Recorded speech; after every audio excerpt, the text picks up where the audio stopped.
Ufa! Eu vim do futuro pra me te dizer que você aí, vai deixar um gostei no final do vídeo e vai se inscrever no canal aqui, ó. E dá licença que eu vou voltar lá pro final do vídeo. Tchau! Ha.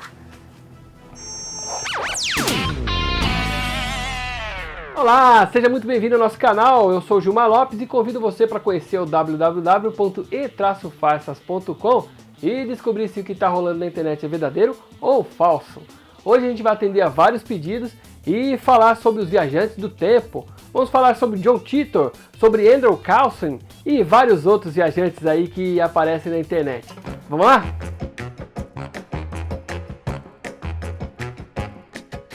Será que é possível viajar no tempo? Bom, por enquanto, atualmente, ainda não é possível. Mas pode ser que lá no futuro alguém tenha inventado alguma máquina, né, para poder vir aqui para o passado. Se isso for mesmo verdade, a gente ia ter várias provas de seres do futuro aqui no passado, né? Mas tem alguns sites e algumas postagens na internet dizendo que sim, que já tivemos aí vários visitantes do futuro no nosso tempo. Bom, o primeiro que eu vou falar para vocês é do Andrew Carlson, um viajante do futuro que teria vindo de 2256. Essa história desse camarada aí apareceu em 2003 na internet e de lá pra cá sempre vai repetindo essa história com algumas mudanças. Bom, o que o pessoal fala é que esse cara veio do futuro e estariam ganhando milhões e milhões de dólares investindo na bolsa. Como ele sabia quais as companhias que iam se dar bem, ele comprava ações dessas companhias e ganhava muito dinheiro.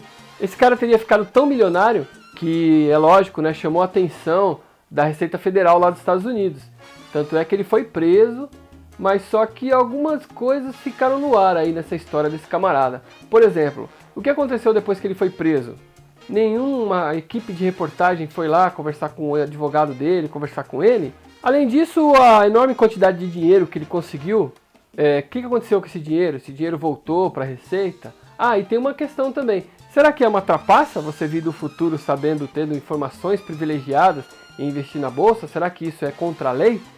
Isso a gente não sabe ainda, né? Dando uma vasculhada na internet, eu descobri que quem inventou essa história foi o site humorístico Wikiworld News. E até o Yahoo caiu nessa história. Claro que se alguém viesse do futuro e escolhesse uma data aqui no nosso tempo para investir, certamente não seria em 2003, porque nessa época os Estados Unidos estava em baixa, estava em crise. Um péssimo ano para investir na bolsa. Algumas versões desse texto vêm junto com uma foto de um cara sendo preso. E essa foto, na verdade, é de Ralph Sioff, um ex-gerente da Bear Stearns, que foi preso em 18 de julho de 2009, sob a acusação de fraude de títulos lá na empresa dele. Alguém pegou essa foto, misturou com a história de Andrew e soltou na internet. E outra evidência de um viajante do tempo que teria aparecido aqui no passado seria essa cena de 1928 do filme O Circo, de Charlie Chaplin. A gente pode ver uma senhora passando na tela segurando um aparelho de celular. Claro que seria impossível alguém estar usando um aparelho celular em 1828, até porque naquela época não tinha torre de transmissão, né? Hoje em dia já é difícil usar celular, né? Imagina em 1828 que nem tinha antena de transmissão. O mais provável é que essa mulher esteja usando uma corneta para ajudar na audição, como essa aí, ó.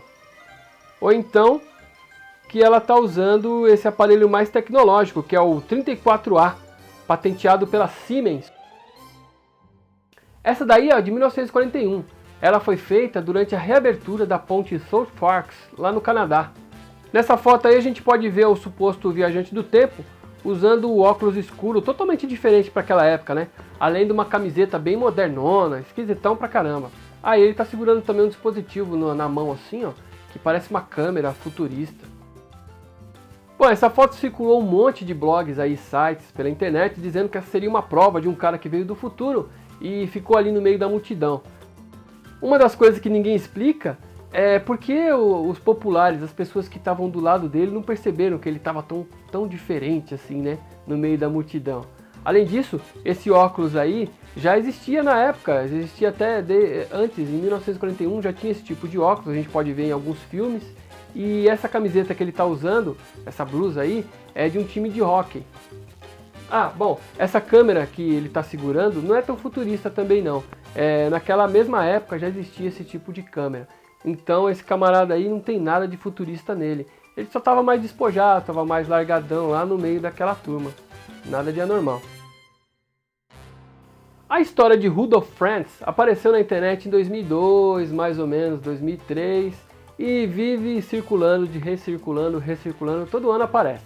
Ela conta a história desse camarada que teria sido atropelado e morto em 1950 em uma das esquinas mais famosas do mundo, que é a Times Square. Segundo o que diz a história, junto com esse estranho homem havia um vale cerveja, uma conta de lavagem de uma carruagem, uma carta de 1876, 76 dólares e cartões de visitas. Todos eles novinhos.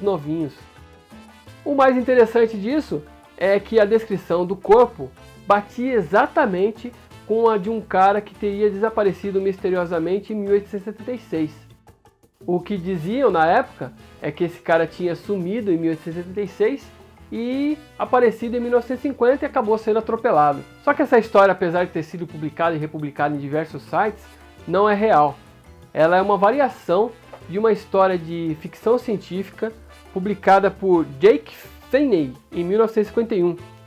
O conto se chamava I'm Scared e em 1972 acabou indo parar num outro livro de um outro escritor alemão chamado Viktor Farkas, como se fosse real. A falsa história de Rudolph Frantz, um viajante do tempo que veio do passado para o futuro e foi morto em 1950, ganhou força no ano 2000, quando uma revista de ufologia chamada Masalá, uma revista espanhola, resolveu trazer de volta a falsa história de Rudolph Frantz.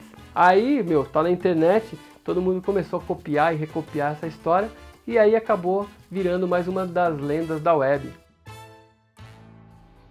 Bom, e para terminar eu quero falar para vocês sobre um dos mais famosos viajantes do tempo, John Titor, que apareceu em 2001 em um fórum de discussão, dizendo que estaria indo para 1975 para resolver alguns problemas, mas que parou em 2001 para resolver algumas questões familiares. Ele diz que veio de 2036, olha só. John Titor se apresentava como viajante que veio do futuro para realizar algumas missões militares no passado.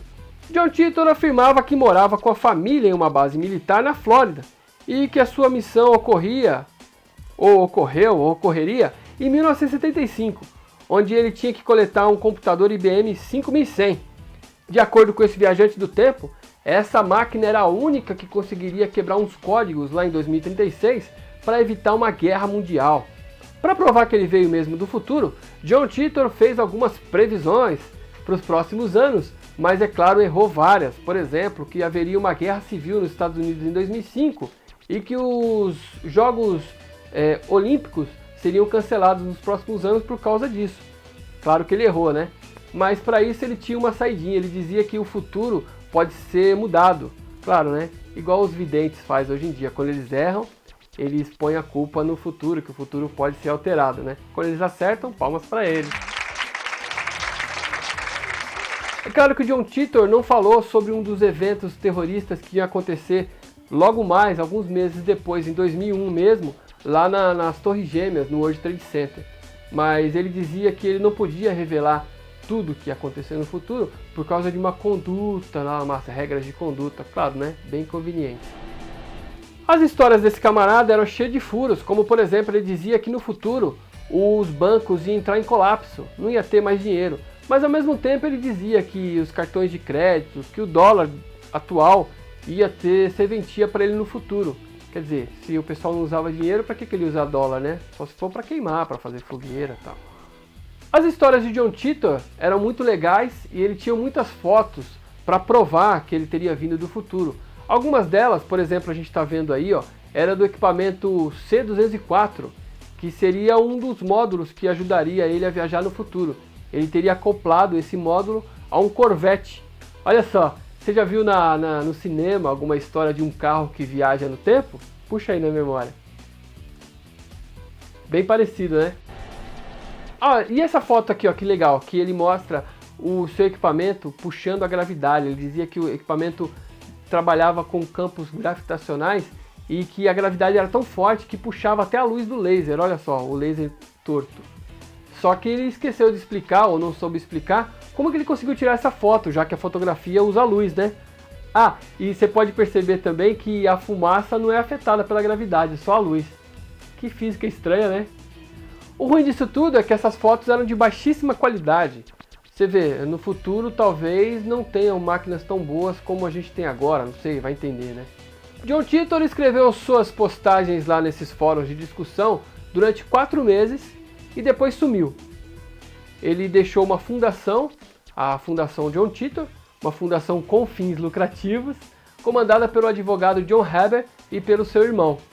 Eles são os únicos que confirmam a existência de John Titor. Fora isso, não tem nenhum relato, não tem nenhum registro de que ele tenha existido mesmo, nem da sua família. Isso foi confirmado por um programa de TV em 2008, um programa italiano, que contratou um detetive particular para que ele tentasse descobrir alguma história de John Titor, para saber se era verdade ou não. E ele não encontrou nada, não encontrou nenhum familiar, não encontrou nenhum registro de nascimento, nada a respeito de John Titor. A única coisa que esse detetive particular conseguiu comprovar é que as únicas 2 pessoas que confirmam a existência de John Titor é o advogado John Haber e o irmão dele, que são os fundadores da John Titor Foundation.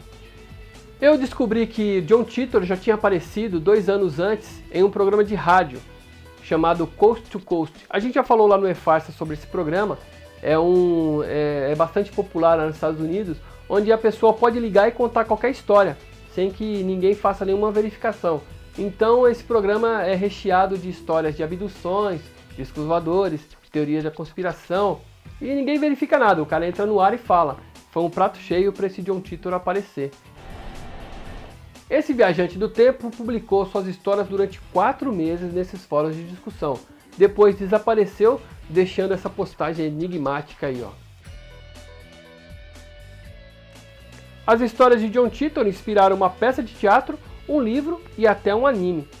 Esse detetive particular descobriu que a John Titor Foundation não tem nenhum endereço fixo. É uma empresa de fachada, sabe? E tem uma caixa postal onde ela recebe encomendas e cartas para John Titor. E ele concluiu que as únicas 2 pessoas que poderiam ser esse cara é o John Haber e o irmão dele, que é um especialista em computador.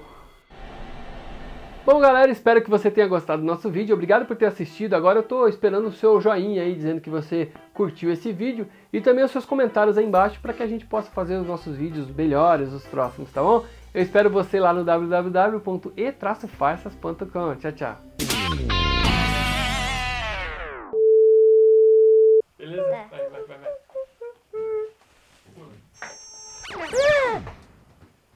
Pô, meu, você não foi pro passado ainda? Calma, pô, tô me arrumando ainda, vou agora.